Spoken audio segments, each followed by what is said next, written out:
Welcome to Man Does Tech, where I solve the problems you didn't even know you had. You start by removing guesswork. Check the battery and swap to a known good AA set or the official battery pack. Once done, plug a USB-C cable directly into the controller and the console. Make sure the Series X is in full power mode, not energy saving, because the controller needs a steady 5V source. If the controller lights up when wired, you know it's a battery or wireless handshake issue. If it still won't, keep the cable connected and move to the next steps. Once wired power is confirmed, perform a hard reset. Hold the small sync button and the menu button together for about 10 seconds, then release.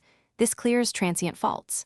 Next, make sure your console firmware is current by going to Settings, System, Updates, because outdated firmware can block pairing. After the update, repair the controller.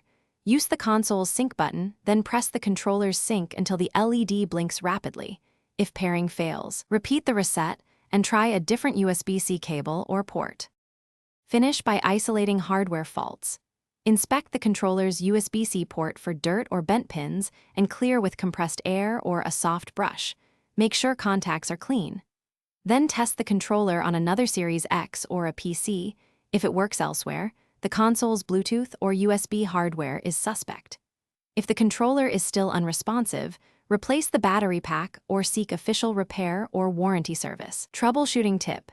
If intermittent